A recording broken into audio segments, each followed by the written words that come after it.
What's going on, everyone? The markets failed, made a terrible, terrible reversal across the entire board. The SPY, the NASDAQ, the IWM. We're going to go in detail on all those things. We're going to talk about the entire stock market. We're going to talk about the crypto market.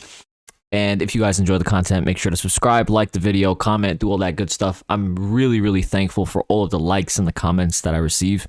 Thank you so much for all of those. And thank you so much for all of the subscribes as well. I really appreciate it. Without further ado, let's get started with the video. So for the SPY, the main level that I wanted to see a close above was the low of this candle right here, 446. We could not close above 446. 2 days, we ended up opening pretty green. Today was the big reversal. Yesterday, we also opened above that level. We couldn't close above it, which was a big warning signal. So essentially, this is going to be the short-term level that we need to really show strength above. Basically, on Wednesday as well, 2 days ago as well, we had a big rally to this level of support or resistance. But again, we could not close above that level. So this is a very, very key level. And clearly, the SPY is not acting properly at that level at all. But now moving forward, we are basically 8 points below that level now. So what can happen now? Essentially, this is one of the worst things that could happen for the SPY short term, because not only did we fail at 436, we completely closed below 443, and then we broke below 440, and then we also closed below 439. So multiple important levels of support were broken today. One of the worst things was that this MACD level, because we couldn't break above, because we couldn't close above 446, while the MACD line was crossing upwards, which is supposed to be bullish, right? When we cross above on the MACD like this, it's supposed to be a bullish crossover. The fact that we crossed above bullishly, but we had a big red candle, is super, super bad. So this is not a good sign. This is basically showing us that the market can really start to fall pretty aggressively now. Any sort of bullish momentum that we had in terms of the MACD has been thwarted. I hope I pronounced that properly, but it's devastated, honestly, because we just could not move in unison. The stock market, the price of the stock itself should be moving upwards alongside the indicator. But the fact that the stock price is doing the opposite of the indicator is super, super bearish. We could already see that the RSI is falling lower as well. What I was showing before of the RSI being very, very sensitive in terms of the move upwards, you can see that it was basically signaling the weakness in the market, and we can see clearly that that took into fruition. So, yeah, there's that for the SPY. It really looks like we're going to see 433 soon. But of course, we have to see how it responds at 435 first. But it looks like we're going to retest this 0.618% fib level at 433.50 sometime next week, probably. And then also, because next week are the large tech stock earnings, if we don't get a rally into tomorrow or on Monday, things can be very, very bad for the market. And especially if the tech stocks don't have good earnings, then it's over. But overall, the market, this was not a bullish close. This is not a bullish setup at all. And all eyes are pointed towards falling lower. So there's that for the SPY. We're currently holding SPY puts. And now let's take a look at what happened to the IWM. All right, so the IWM gave up all of its gains. And this was just really, really bad. This was just a very, very bad day for the IWM specifically.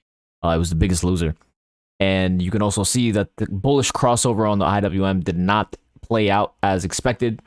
Obviously, this was a very, very bearish sign that even though we had a bullish crossover on the MACD, the IWM could not sustain its price upwards. So again, in the short term, the entire stock market, what could end up happening is because we fell very, very sharply, we could come back and retest, for example, 199 on the IWM, we could come back and retest 440 to 441 on the SPY. But overall, this momentum is very, very bad. Any sort of strong bullish momentum that we should have had because of this MACD crossing over is bad now. Like, it's not there. So it's very, very bad.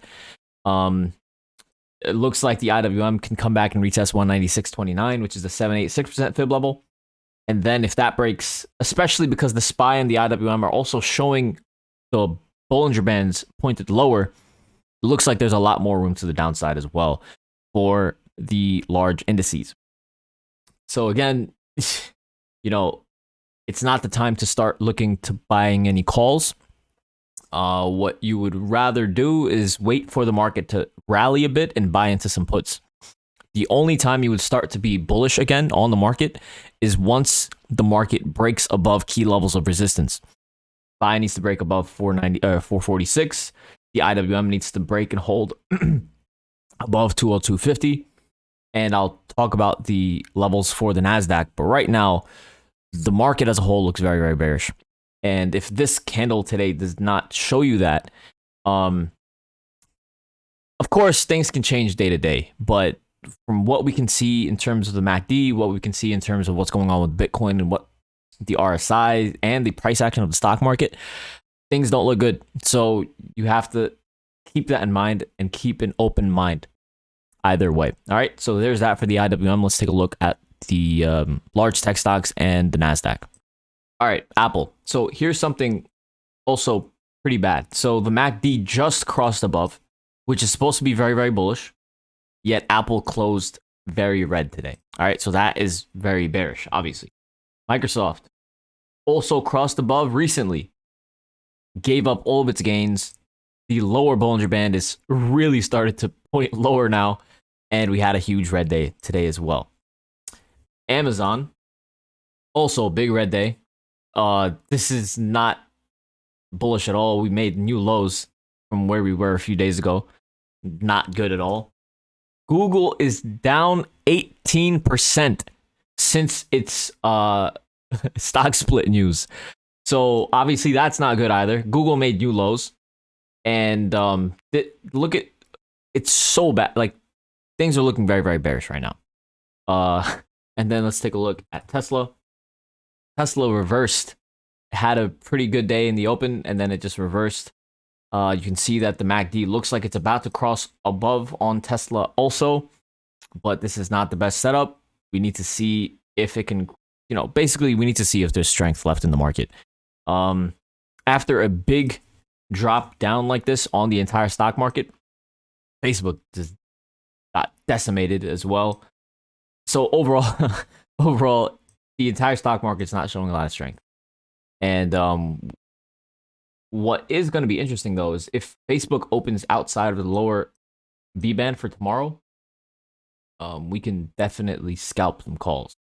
So now looking at the lower Bollinger Band on Facebook, look at this level here. Essentially, it went from 204.29, and then it went to 197.86. So now tomorrow, what we have to look at is on the daily chart of Facebook. If Facebook opens outside the lower level, okay? So if Facebook, for example, opens at 192 and the lower level of the Bollinger Band is 194 or 195 or 193, whatever it is. If the opening price of Facebook is lower than the lower standard deviation, then 100% of the time on major indices, the market has reversed back. So given that that's the track record for the large indices, we can take that into consideration for Facebook as well and buy some Facebook calls. And usually what ends up happening is those calls end up being very profitable, and we revert at least touching back to the upper level. We at least touch the lower Bollinger Band. So say, for example, Facebook opens at 190. The B band is at 193. Oh, wow. The B band is at 193. It opens at 190. At the very least, what usually, not usually, at the very least, what ends up happening is we revert back to 193. So, that is something that we're going to be taking a look at into tomorrow's open. So make sure that's something that you're also keeping your eye on. And yeah, that should be pretty interesting. But that aside, the entire stock market still looks very, very bearish. And there's that for the large tech stocks. Now we need to look at the way we have to look at the NASDAQ. All right, so the NASDAQ looks very, very bad. We closed below this very important zone that needed to hold.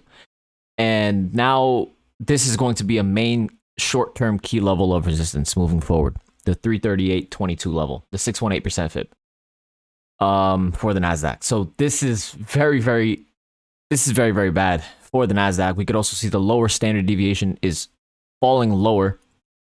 Yeah, this is just very bearish momentum. Even if we were to bounce back into this zone, all of these would just be good shorting opportunities in my opinion, because the momentum overall is very, very bearish. Any sort, but that's of course if Bitcoin doesn't also show strength. But any sort of bullish momentum that we should have seen from this crossover has disappeared. So again, when the MACD is crossing above, the stock price should also be showing bullishness. But the fact that the stock price fell like this while the MACD is bullish, that's not good at all. And that usually signals a lot more room to the downside. The only thing that can possibly save the market from, so for example, like basically what's going to end up happening is the NASDAQ is going to touch 329 soon. And then from there, it's going to get really disgusting, the downside, in my opinion. It's going to be a lot like what happened back here in January. We're going to have choppy days up and down, right? But the overall direction is going to remain lower. So, yeah, but we have to take it one day at a time. Just because we had a huge red day like this and we end up closing above major levels of resistance, we have to just play one day at a time. We have to be fluid. Just because you just have to keep an open mind in the market. There's always opportunities to make money every single day in the market, going long and short. But you just have to follow the trend. The trend is your friend. Don't try to fight whatever trend is going on. If the market is showing a lot of strength intraday, do not try to just have a bearish bias and just constantly short every single move. All right. Especially in the short term. If you're scalping, stop trying to short every short term move if you're bearish overall. Because yes, we're bearish overall, but there could be really good moves to the upside. So just keep an open mind. I understand that I'm pretty bearish. But again, there are good opportunities going long every single day. So just keep an open mind on that. But overall, we saw the weakness out of the large tech stocks. We saw the weakness out of the SPY, the IWM, the NASDAQ in terms of the momentum not being there anymore with the price. Really bad. All right. So there's that for the entire stock market. Now let's go ahead and take a look at Bitcoin and the crypto market. All right. So Bitcoin, we failed at 42,200 level and we ended up bouncing up to 43,000. We never got to 43,300, right? We never got to this line here, but it was just very, very bearish. So what I look at to see if Bitcoin is strong, I look at how Bitcoin looks at the New York close. And right now, right at the New York close, Bitcoin looked very bearish.